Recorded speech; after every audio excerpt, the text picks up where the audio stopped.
नमस्कार, स्वराज एक्सप्रेस देख रहे हैं आप और आपके साथ मैं हूं रश्मि गौरी। खबरों की शुरुआत करें बड़ी खबर के साथ जो इस वक्त भोपाल से मिल रही, जहां पर नगरीय निकाय चुनाव में कांग्रेस का एक बड़ा फैसला सामने आया। प्रत्याशियों के नामों का फैसला पीसीसी नहीं करेगा, बल्कि पीसीसी की जगह अब डीसीसी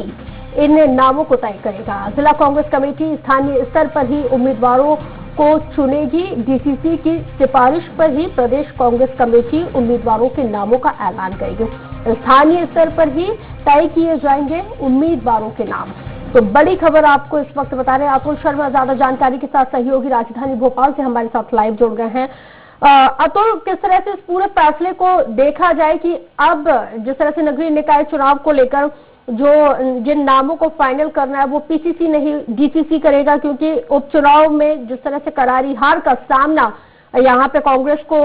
करना पड़ा था, उससे सबक लेते हुए एक बड़ा फैसला।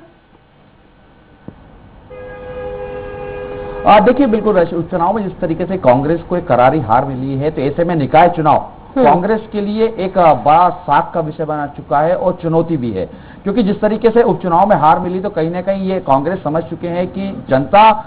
जिस तरीके से उनको नकारा है, तो ये एक बड़ी चुनौती बन चुकी है कि जनता के सामने वापस पहुंचे, अपने बात रखें और उनको अपने समर्थन में लें। तो ऐसे में कांग्रेस एक नए नए प्रैक्टिकल करने में लगी हुई है। जिस तरीके से ये कहा जा रहा था कि युवा चेहरों पे अब दाव खेलेगी, लेकिन उसके साथ अब ये भी माना जा रहा है और बताया जा रहा है कि अभी तक निकाय चुनाव में जो भी निर्णय लिया जाता था प्रत्याशियों का, वो प्रदेश कांग्रेस कमेटी द्वारा लिया जाता था। लेकिन इस बार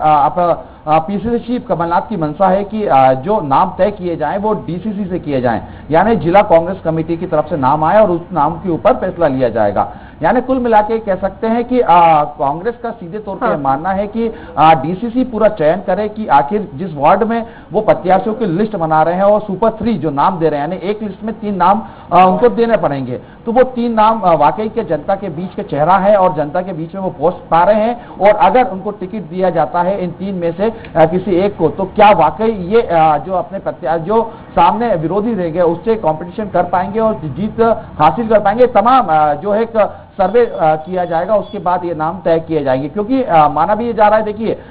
2023 को लेके जैसे कांग्रेस ने अभी फिलहाल अभी जो फैसला लिया है,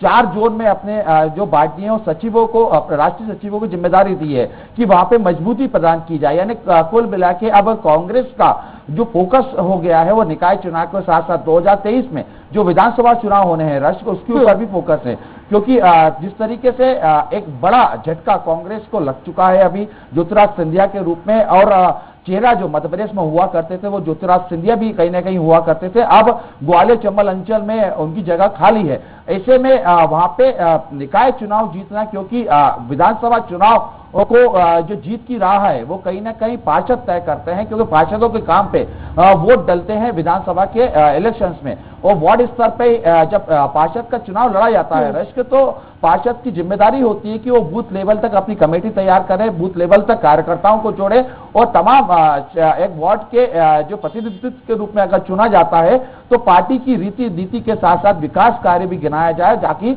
विधानसभा चुनाव में उसको फर्क पड़े। यानी कुल मिला के कांग्रेस इस समय ये समझ चुकी है कि अगर उनको वापसी करनी है मध्य प्रदेश के अंदर तो निकाय चुनाव काफी महत्वपूर्ण है। और ये एक फैसला अच्छा है, हो सकता है कि यहाँ से मतलब ये एक गेम चेंजर के तौर पे कांग्रेस के लिए या एक माइलस्टोन की तरह ये यहाँ पे कांग्रेस के लिए हो। लेकिन बड़ा सवाल ये है कि क्या वाकई में इस पर इम्प्लीमेंट किया जाएगा, क्योंकि फैसले तो बहुत बड़े बड़े ले लिए जाते हैं, लेकिन एट अ लास्ट मोमेंट हम वही देखते हैं कि आला कमान की आखिरी मोहर। आला कमान अगर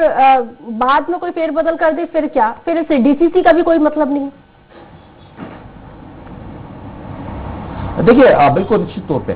जिस तरीके से हम ये कह सकते हैं कि वर्तमान की स्थिति है कांग्रेस की जो है उसको समझने के लिए ही अब जो है केंद्रीय नेतृत्व ने अब मध्य प्रदेश के ऊपर मध्य प्रदेश का भी रुख कर लिया, जिसमें राष्ट्रीय सचिवों को यहाँ पे जोन वाइज जिम्मेदारी भी दे दी गई है। हालांकि पीसीसी चीफ है कमलनाथ, उनकी यही मंशा है कि अगर निकाय चुनाव में वार्ड स्तर से जब नाम चुन के आएंगे और डीसीसी जब नाम फाइनल करेगी तो एक महत्वपूर्ण जो है जिम्मेदारी भी जिला कांग्रेस कमेटी के संगठन के लोग भी निभाएंगे, जिला अध्यक्ष भी निभाएंगे, क्योंकि उनकी मंशा और उनके दिए हुए नाम फाइनल किए जा रहे हैं। तो ऐसे में पार्टी के लिए ये चुनाव कहीं ना कहीं एक सरल जो हो सकता है, अब लेकिन कितना इसके ऊपर इम्प्लीमेंट किया जाता है, क्योंकि हमने पूर्व में भी देखा है कि विधानसभा में सब सर्वे के नाम द्वारा आए जाते हैं, लेकिन पैराशूट लैंडिंग जिसको कहा जाता है वो पैराशूट लैंडिंग हो जाती है, जिससे कहीं ना कहीं पार्टी के लिए भी एक काफी जो है दिक्कतों का सामना करना पड़ सकता है। लेकिन इस समय वर्तमान स्थिति में अब कांग्रेस के पास ज्यादा विकल्प नहीं खुले हुए हैं, क्योंकि निकाय चुनाव में अगर कांग्रेस की हार होती है